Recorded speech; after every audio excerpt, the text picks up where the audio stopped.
for his general play, for such a player, it is so poor. He's almost like a League Two player. Does Erling Haaland a lot of times have a bad touch? Yeah. Does his link-up play the best? No. I think it's bang average. I've never seen an out-and-out goal scorer not want to get involved more than Erling Haaland. Because he isn't the player that everybody thinks he is. He's not a good footballer. If he's not getting service and he's not doing well, his teammates are actually bypassing him. No goals scored against Liverpool, or Arsenal, or Real Madrid. The guy had 6 passes yesterday, guys.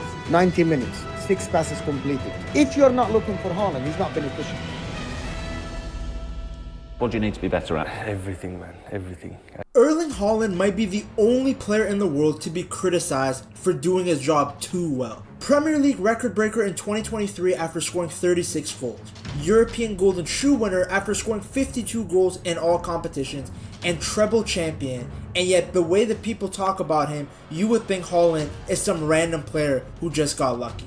This is a guy who came in and conquered the best league in the world in his very first season. He has scored for fun in every country and league he has ever been in. So why is one of the best goal scorers we have ever seen constantly being slandered? I think a part of it is his playstyle. At Manchester City, Haaland isn't involved in the build-up like a Harry Kane, Benzema, or Luis Suarez. Some games he's used more like a decoy, attracting the attention of the defenders to create more space for the creative midfielders like Foden and De Bruyne. It got to a point where he had single touches in games. People were even claiming that Manchester City was a better team before Haaland was signed. He may have actually picked the wrong club. We're not seeing everything of Erling Haaland. So they're a different team and a lesser team with Erling Haaland in the team. Maybe it's also the fact that Haaland on the ball doesn't look aesthetically pleasing. It's just pure speed and strength rather than finesse. His passing and dribbling were not near the levels you would expect from a player who was on the Ballon d'Or podium. His game also requires service from the other players. If he isn't receiving through balls or crosses, then it's difficult for him to create chances on his own. Haaland needs to be served.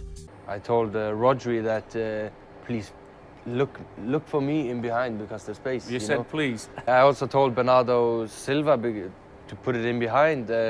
Didn't happen. But he wasn't always like this. When he was growing up playing for Bern, at age 15, he was known for his technical ability and creativity. He was skinny and weak, meaning he would be bullied off the ball or pushed due to his lack of physical strength, so he relied on his skills. He hadn't gone through his growth spurt yet and found himself at a physical disadvantage, especially since he was playing against older kids. But he was so good that it didn't matter. What he lacked in strength, he made up with his ability on the ball and, more importantly, goal scoring. At such a young age, he was already scoring for fun against 18-year-olds. He was even called up to the under-15 Norway national squad. After his impressive performances, he moved to Molde in 2017, where he would go on to score 20 goals in 50 appearances. At just 17 years old, he scored 4 goals in one game against Braun. But just like we are seeing these days, despite scoring, Haaland was still being criticized. Scouts and coaches felt his physique and coordination needed to develop for him to actually get to the next level.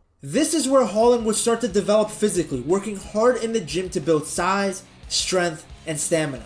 Impressed by what he had shown, Haaland moved to Red Bull Salzburg in January of 2019. Salzburg had been keeping close tabs on Haaland for years before pulling the trigger. Sporting director Christoph Freund revealed that he had watched him many times up close to learn more about the striker. Haaland only played 5 games from January to May for Salzburg, before traveling to Poland for the Under-20 World Cup. There, he made history by scoring 9 goals in Norway's 12-0 win over Honduras, finishing as the tournament's top scorer. Returning from the tournament, Haaland was given the starting striker role under Jesse Marsch, and he did not disappoint, scoring 6 goals in his first league game of the season. He ended the season with 28 goals in 22 games, including 5 hat-tricks, one of them coming in the first half of his Champions League debut. After scoring a hat-trick against Henk, Haaland scored in the next 4 group games to become the first teenager and only the 5th player ever at the time to score in 5 consecutive Champions League matches. You see, he was always scoring even at a young age.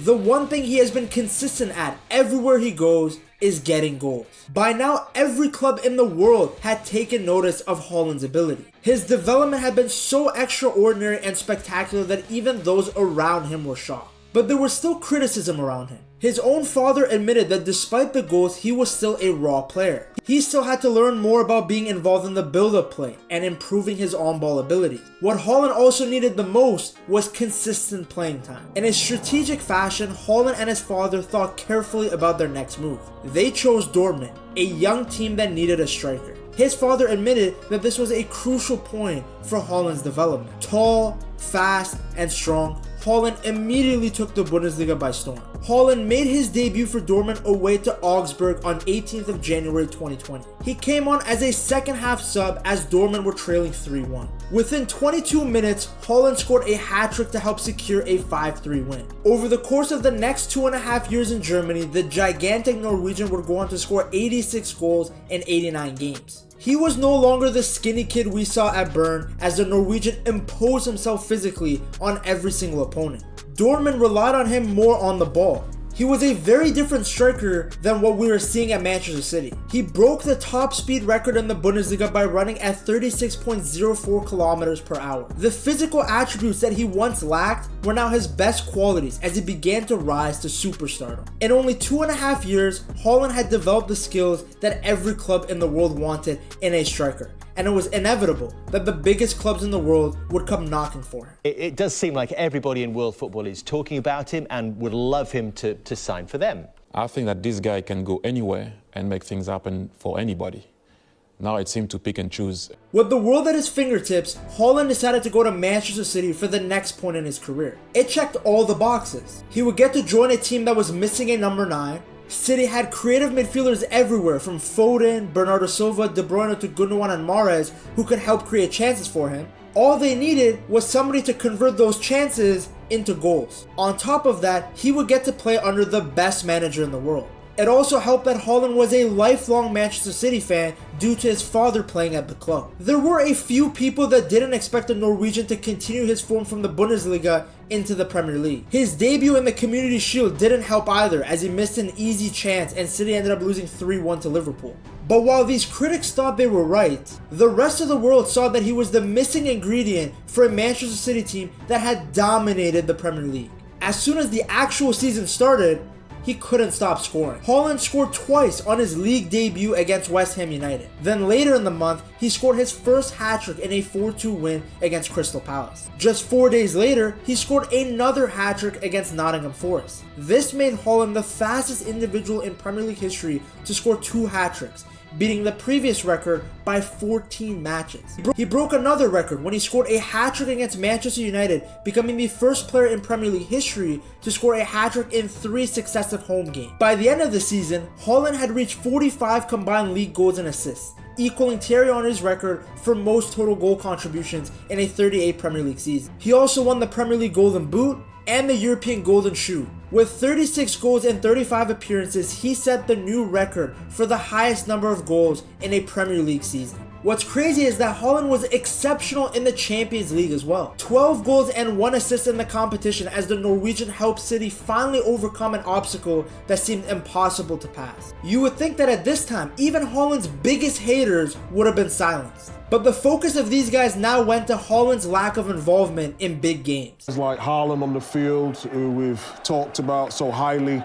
not managing to make a proper impact in the game. He's got to do it in the big moments, though, mate. Well, it's like doing it at Luton on a Tuesday night in the FA Cup. Mate, he's got to do it in a massive game. He's got to do it in a final. Why might do it in a final? In a big game. While he was exceptional in the beginning of the Champions League campaign, his stats did begin to decrease, as he failed to register a goal or assist against Madrid in the semi-finals and Inter Milan in the final. There were even certain matches where Haaland had single-digit touches in the game, barely being involved. As a result, even though he was in the Ballon d'Or conversation, there was a lack of respect towards his achievements from that season. The criticism continued into the 2024 season, where Haaland's lack of involvement in Manchester City's quarterfinal match against Real Madrid was highlighted.